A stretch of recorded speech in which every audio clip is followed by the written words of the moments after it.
1950s Australian rock and roll.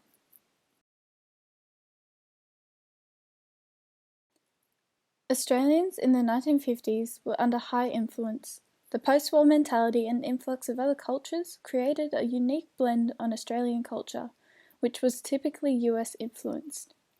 Despite a rise in refugees and the impact their individual cultures had on Australia, nothing could compare to the influence of American film and TV on the youth of the 50s.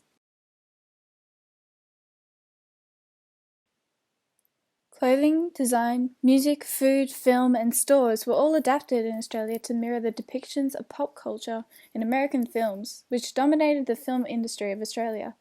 80% of all films shown in Australia over the decade were US made, featuring Hollywood actresses and even more so rock and roll culture.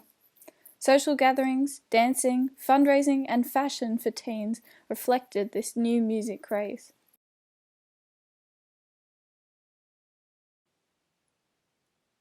The circle skirt became a symbol of rock and roll, often featuring bold patterns, but most importantly, they were perfect for dancing to Rock Around the Clock and were made popular by Hollywood personalities.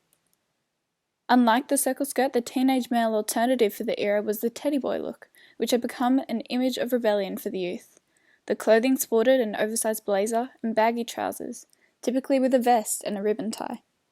The combination of the relaxed office attire was a symbol against the corporate world of men in the 50s. Checkerboard tiling has also become an icon for the 50s. The design was made popular from the style of diners in America and then influenced the interiors of kitchens in Australia, and milk bars, which had become a popular post-school hangout place for teens. These symbols had found their importance in my tableau. Together, they are enough to represent the post-war teenage rock and roll culture.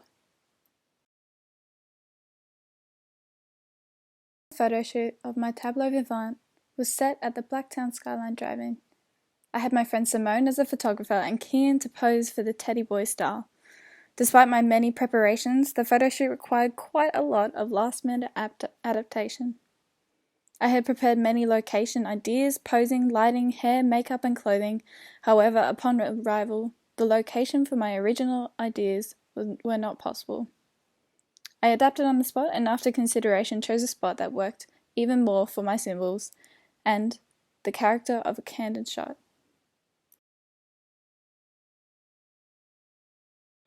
My final living picture has been post-edited in Photoshop to create a black and white image with a sepia toning. I chose a shot that was taken with flash, as this is more typical of the photography of the era. I find my photograph matches the playfulness and adaptation of Australian teens to the American rock and roll culture. My final comment on this American influence is on the ability for Western cultures to influence the minorities and create vastly different subcultures and movements. I want to note in my image, I have found symbols from multiple places, which are all shown in this shot. With my friend Kian, that was in the tie on his neck, which is a symbol of the teddy boy look. For me, it was the circle skirt, and then the checkerboard tiling